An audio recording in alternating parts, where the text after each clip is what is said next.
começa agora Pessoas de Valor, e para dar honra a esse nome, a gente está trazendo uma pessoa internacional, acaba de voltar de uma turnê pela América Latina, pelo Caribe, um monte de lugar. Eu particularmente acompanho ele porque eu sou fã nas redes sociais, eu via ele cada hora num lugar e falei assim, meu Deus do céu, o cara está viajando o planeta para falar sobre um assunto que hoje é fundamental, que é a questão da sustentabilidade ambiental, econômica, social e humana. Para isso está aqui nosso professor Cordella. É uma honra você estar aqui no programa. A tua agenda eu sei que é super complicada, mas assim que eu percebi que você aterrissou no Brasil, eu já, opa, vamos lá, vamos fazer Pessoas de Valor. O Ari, meus amigos, é um pouco exagerado, é meu amigo, né? E você é o ícone também da ecofelicidade, você já fala sobre isso, fez um grande evento assim sobre esse tema.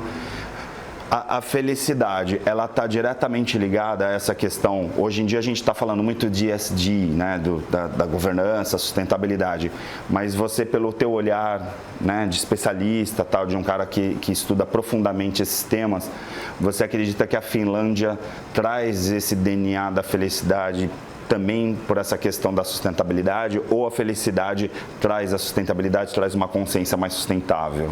Então, professor Ari, eu tenho levantado uma bandeira, como eu fiz em 2019, quando eu estive aqui com o professor Ivan, falecido professor Ivan, né? Um gênio, né? E nós discutimos a chegada do Congresso de Ecofelicidade aqui na região da Baixada Santista. Até você foi o especialista em felicidade que fez a abertura do congresso, foi muito legal, mas a ideia não prosperou. Fizemos o congresso em novembro de 2019, em março de 2020, o planeta mergulhou na pandemia e com seus impactos, esses impactos se estendem até os dias de hoje, né? Mas eu tenho levantado uma bandeira de ampliação do ESG. Nós estávamos conversando, e eu acredito nisso, que o ESG ele chega como um prato feito. E a realidade brasileira é uma realidade própria, né? Nós somos um país diferenciado em termos de recursos naturais, somos um país diferenciado em termos de cultura, uma cultura de acolhimento, de trazer as pessoas de maneira, sejam bem-vindos. É o calor do brasileiro, né? O calor humano do brasileiro. É isso eu tenho percebido nessas andanças pelo mundo. Somos um país realmente diferenciado. E no item governança, né? Meio ambiente, sociedade e governança. Nós precisamos, é claro, nos aprimorar muito, né? Porque essa polarização do nós contra eles, eu acredito, eu sou muito otimista, estou de bem com a vida, né? Sim. Então sou otimista. Eu acredito que nós vamos superar esse entrave, porque isso é um entrave, 50% empurra para frente e 50% empurra para trás. E o povo brasileiro sofre. Mas com essas características, é hora de a gente trabalhar um ESG ampliado. E a minha proposta, e o Ari me ajuda. Eu estou sempre apoiando, claro. O professor Ari me ajuda. O Cordella é um cara que chega para mim e fala assim, olha, eu estou com uma ideia, eu falei assim, eu estou dentro, eu não sei nem o que é. Se ele falar, estou me atirando ali na ponte, eu já estou no batente ali, fácil.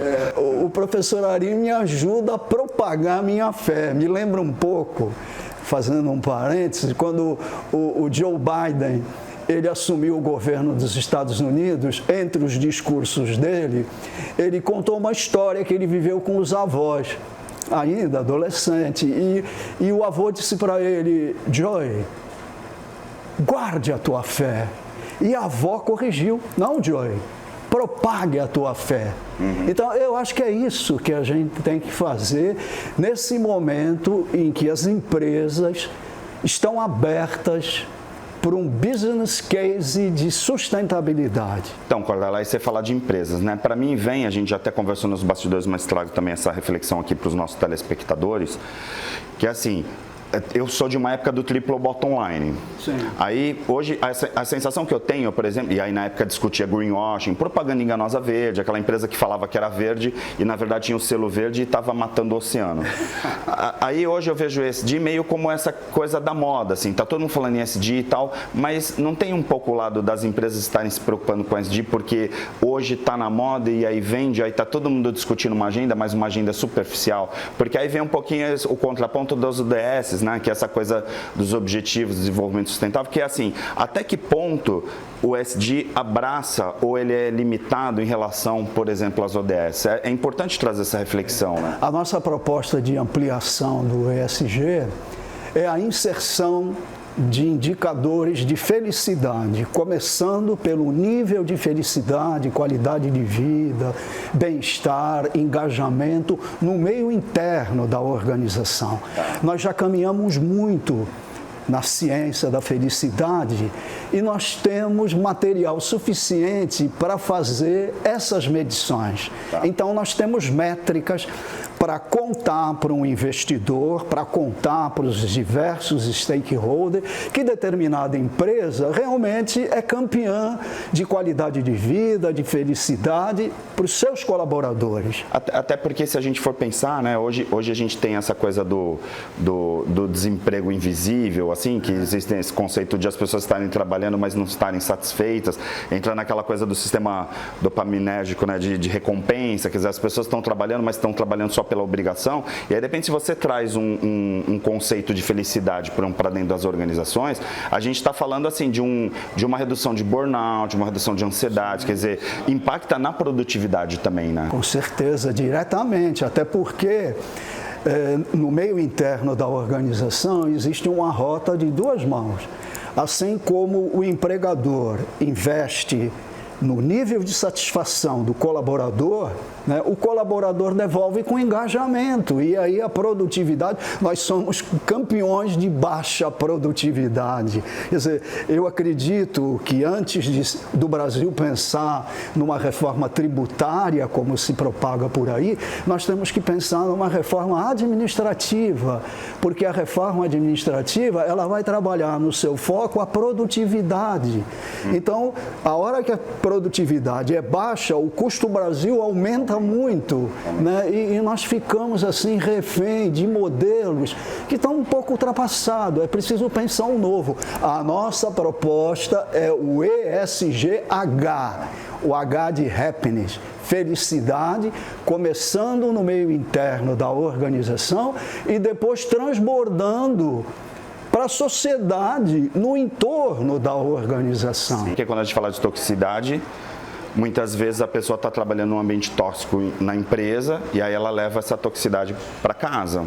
E vice-versa, né? Então, assim, se a empresa começa a ter um olhar para isso e aí você tem um colaborador trabalhando de forma mais plena, a gente tem na psicologia positiva lá o Mihaly, tem vários autores, o próprio Salim, mas fala sobre essa questão do flow, né? Quando você tem uma pessoa em flow, quer dizer, ela tá realmente fluindo, tá como a gente aqui, ó, fazendo o que gosta, aí as pessoas começam a produzir mais e aí a gente não está mais medindo aquela coisa de, olha, tem metas, tem qualidade, controle de qualidade, aí tem métricas de qualidade e tal, que são dados e mensurações extremamente máquinas, né? Extremamente objetivas e que não refletem, por exemplo, a humanidade dos colaboradores.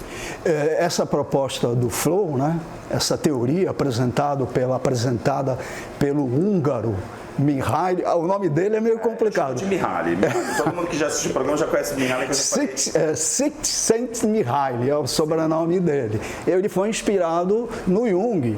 Sim. Lá atrás, na história dele, ele conta que em um dado momento ele foi assistir uma palestra em Genebra e quem falava era o Carl Jung. E ele voltou ele teve um insight e aí nós fomos brindados com essa teoria.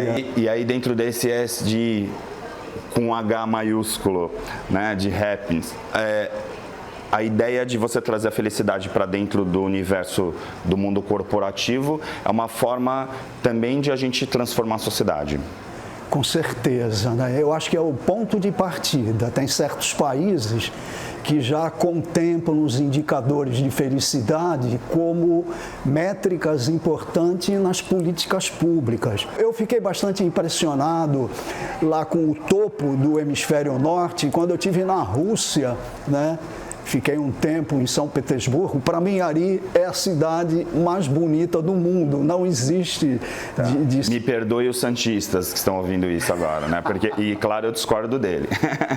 Brincadeira. Mas isso aqui é a nossa... Mas até é interessante quando você fala do Ártico, tal, quando você fala essa questão, por exemplo, Finlândia, Rússia, são países muito frios, que em tese seriam mais fechados. A gente fica imaginando que no frio as pessoas estão mais isoladas, mais fechadas, e que, portanto, esse conceito de felicidade seria bastante diferente de um país tropical onde está todo mundo, né? A gente pega aí o pessoal, né? Acabamos de passar por um carnaval, as pessoas todas de biquíni na rua, né? Sempre passeando, muito calor, e aí de repente a gente vê países nórdicos mais frios do que o nosso e mais felizes. As políticas públicas na Finlândia são bastante diferenciadas, né?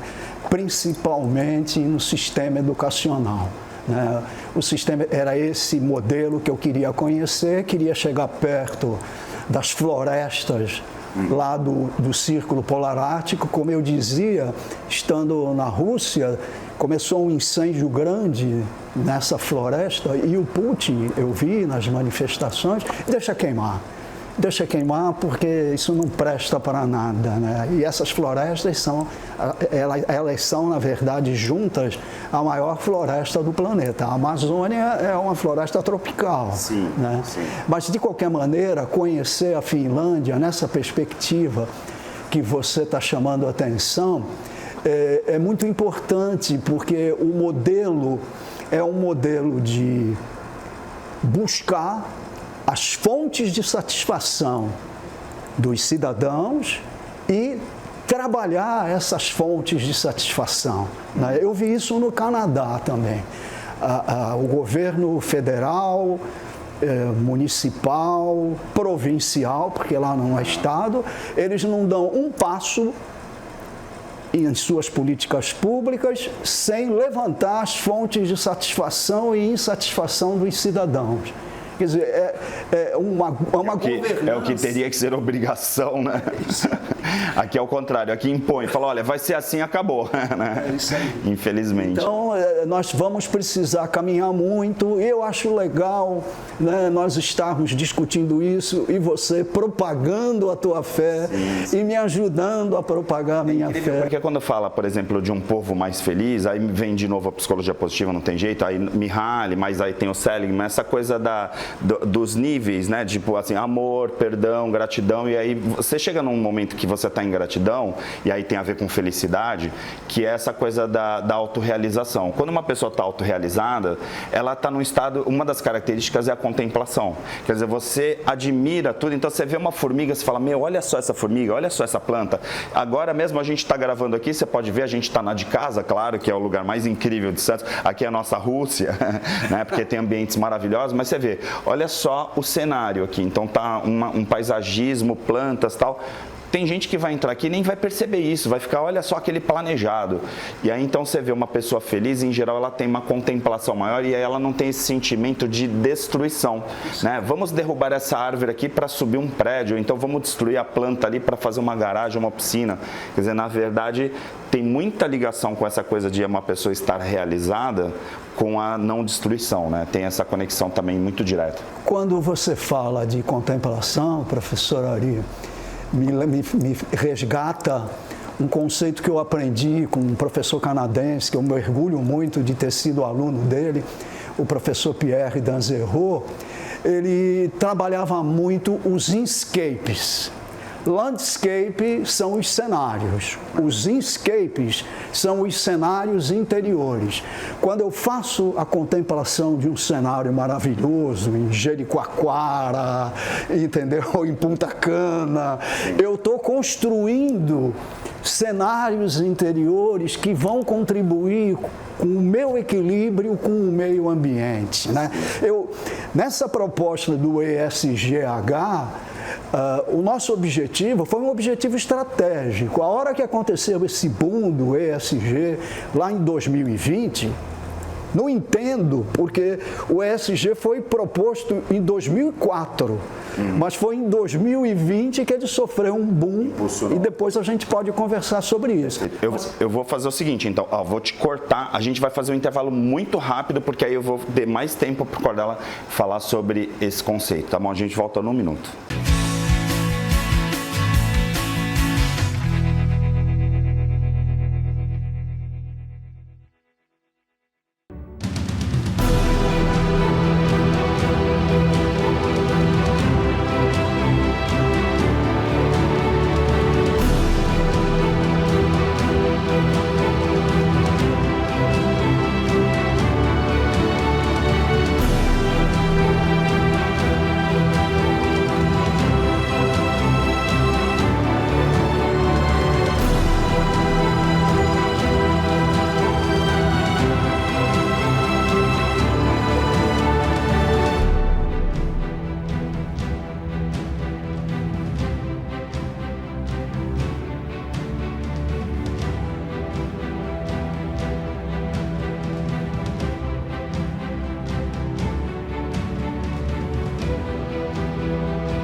Estamos de volta com Pessoas de Valor, lembrando a você que se por acaso você ainda não conheceu a Mostra de Casa, ambientes maravilhosos, a gente toda hora tem cenários novos, né? Até os entrevistados vêm aqui e falam, poxa, que bacana que é o programa, porque justamente é um show visual aqui, o que nos inspira a falar sobre determinados temas. Falávamos de contemplação, eu falava do investimento nos escapes, que são as paisagens interiores, e é bom lembrar que uma das bases da ecologia humana, eu trabalhei muito tempo com ecologia humana, uma das bases é a reciprocidade entre o meio ambiente e o comportamento. Assim como o comportamento humano muda o meio ambiente, o ambiente muda o comportamento humano. Por exemplo, esse ambiente agradável. Não tem como não ficar feliz aqui, né? Então a gente praticamente tem aquela sensação de paz, de tranquilidade. E eu acho que é por aí, a gente tem que investir nessa, o que chamam, isso é muito bem estudado no exterior, a chamada ecologia de cenários. Então, e voltando ao ESG, ESGH, que é a nossa proposta, a nossa bandeira, na hora que eu senti, que eu comecei a perceber que esse tsunami ESG estava tomando conta do planeta, né, e chegando no Brasil, é claro, com dificuldades, porque investimentos no Brasil ainda estão um pouco longe de parâmetros ESG. Eu falei, chegou a hora de eu atrelar a componente felicidade nesse tsunami. E soou bonito, ESGH, né? Então, eu até dizia, nós vamos avançar a nossa proposta de felicidade nas asas do ESG, quer dizer, aproveitar, e isso é fundamental, professor Ari, porque o ESG que chega, ele está muito limitado. Eu tenho aqui uma publicação da Folha de São Paulo, uma publicação quase de página inteira, em que o professor da Fundação Getúlio Vargas, Aaron Belink, ele chama atenção, eu vou ler aqui a manchete, o ESG pode ofuscar uma agenda mais ampla de sustentabilidade, diz o pesquisador. E está acontecendo isso. Não é uma opinião de um pesquisador ou outro, na verdade é o que está acontecendo, né? Porque, de certa forma, acaba virando uma ditadura de que sustentabilidade é o ESG, né? E não é isso? E não é, né? A Agenda 2030, que carrega os 17 Objetivos de Desenvolvimento Sustentável, os ODS, ela trabalha 5. Pessoas, planeta, paz, prosperidade e parcerias. São 5 P's muito mais abrangentes. Nós estamos abrindo, então, praticamente 2 frentes, né? E são frentes que estão sendo abertas. Eu já disse que eu estou de bem com a vida, mas eu estou na beirada do desespero, porque a situação do planeta tem se agravado. O que está acontecendo, as visões mais de longo alcance sobre os cenários são um pouco severos.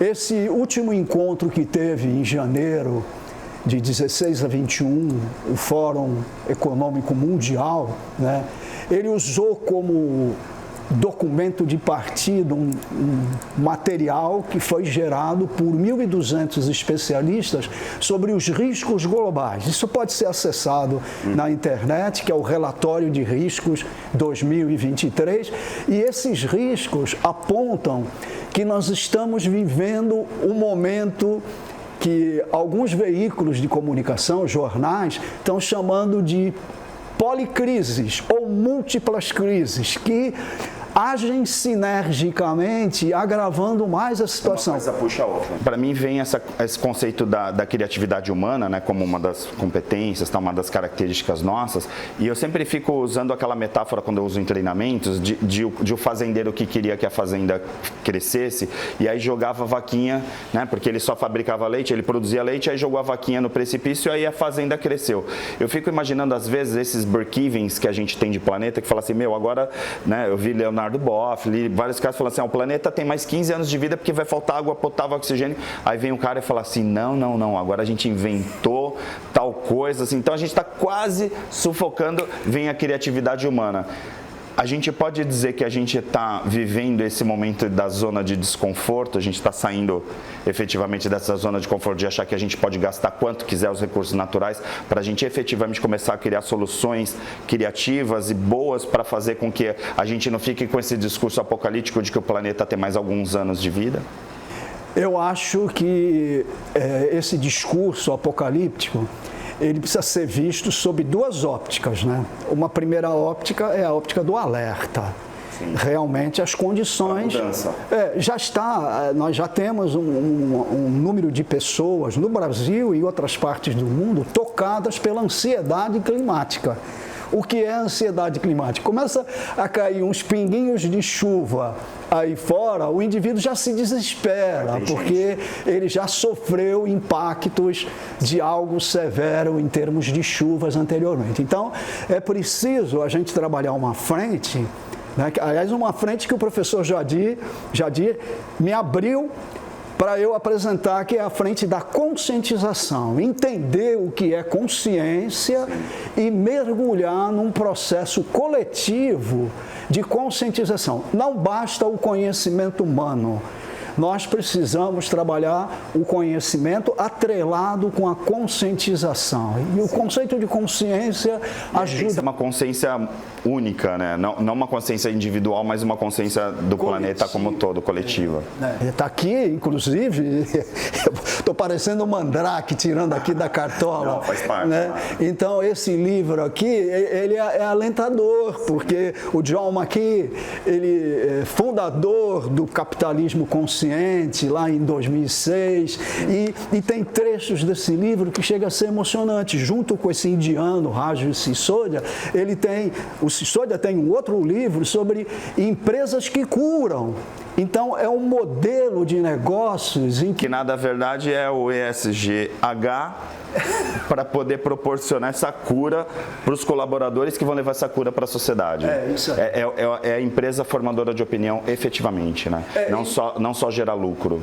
E eu, sinceramente, professor Ari, me surpreende às vezes as organizações apresentarem suas pautas ESG, projetos muito bonitos até no campo do ambiente, da sociedade, da governança, mas não fazem uma menção para a possibilidade de estarem implantando paralelamente um projeto EX. O projeto EX já consolidado, a IBM, o Global Force, tem projetos de EX.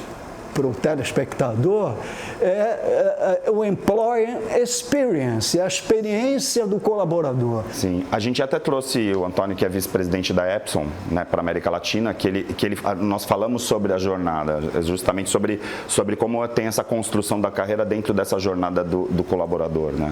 E quais são as percepções do colaborador, né, nessa busca de indicadores para acompanhar as fontes de satisfação e insatisfação do colaborador, desde que ele entrou na empresa até eventualmente um momento que ele está saindo. Quer dizer, o empregador procura saber em que pontos a empresa está falhando. Sim. Não há qualquer menção de investimento. Até porque quando a gente fala hoje em dia de toxicidade, entra um pouquinho nessa coisa de, olha, eu vou empregar o cara, aí o cara está super feliz que está trabalhando lá e dali um tempo você vai ver essa equação, o cara está super depressivo e está com burnout, está doente porque trabalhava comigo.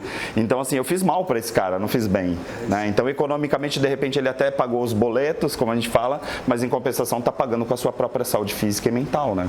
Em síntese, nós poderíamos dizer com todas as letras de que o mundo está passando por um momento de mudanças significativas. A primeira... Já jogamos a vaquinha Sim. do precipício.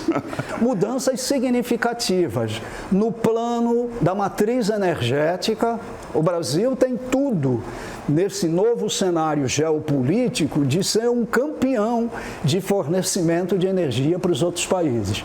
Então, eu acho que nas relações interpessoais, na matriz energética, nas relações que nós estabelecemos com o meio natural, reconhecendo o que já se ousa chamar de capital natural. Então, a Amazônia está sendo vista como um enorme patrimônio, um capital natural que pode gerar riquezas. E nessa escalada, né, desse momento, que ao mesmo tempo pode ser o copo quase vazio ou o copo quase cheio, eu acho que a educação tem um papel importantíssimo, que é corajosamente fazer algumas mudanças no modelo, trabalhar mais contexto. Por exemplo, as aulas começaram e nós trabalhamos essa discussão das policrises, das múltiplas crises que nós estamos vivendo. E eu perguntei naquela população, que somando dá quase uns 150 jovens, eu perguntei, mas vamos começar a listar as crises. Foram apresentadas várias pertinentes, mas nenhum deles, e me surpreendeu, mencionou a crise climática, essa crise severa que o planeta está enfrentando e que potencializa outras crises. Claro, né? Então, eu fico pensando, poxa vida, qual é o modelo de educação que está sendo utilizado em algumas escolas que tira o indivíduo do contexto? Então, a gente precisa fazer uma revolução por aí também. Está todo mundo, de repente, preocupado com a carreira e não pensa que essa carreira numa empresa está dentro de um planeta, está dentro de um todo, né? Eu divido... É uma visão holística, né? Sem dúvida. Eu divido o conhecimento, e trabalho isso em sala de aula, em 3 categorias. O conhecimento útil, que prepara para o mercado de trabalho. O conhecimento crítico, que dá elementos para o jovem ter voz.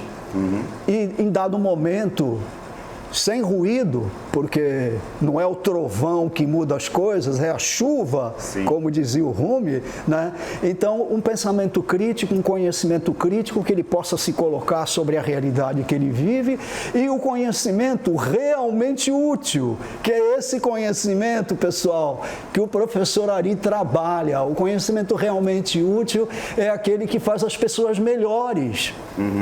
Não vai ser possível a gente dar uma virada nessa chave sem investir no conhecimento crítico e sem investir no conhecimento realmente útil, que são as soft skills. Perfeito. Olha só, pessoas de valor, como eu falei, né, começando o ano, né, a gente está ainda no início de 2023, mas já vê que promete. Se por acaso você perdeu esse programa no início ali, pessoasdevalor.com.br. Cordela, muito obrigado por a tua presença, uma enciclopédia, né? Ele estava até lembrando aqui que a última vez que ele participou do Pessoas de Valor foi com outra enciclopédia também, que é o Dr. Ivan. Fica aqui uma homenagem por Ivan Cheida aqui, uma pessoa maravilhosa. E aí a gente deixa aqui aqui um abraço forte para você, que todas as semanas assiste Pessoas de Valor, para ter essa reflexão do seu momento e da sua felicidade, o quanto isso impacta no meio ambiente, tá bom? Forte abraço, até a semana que vem.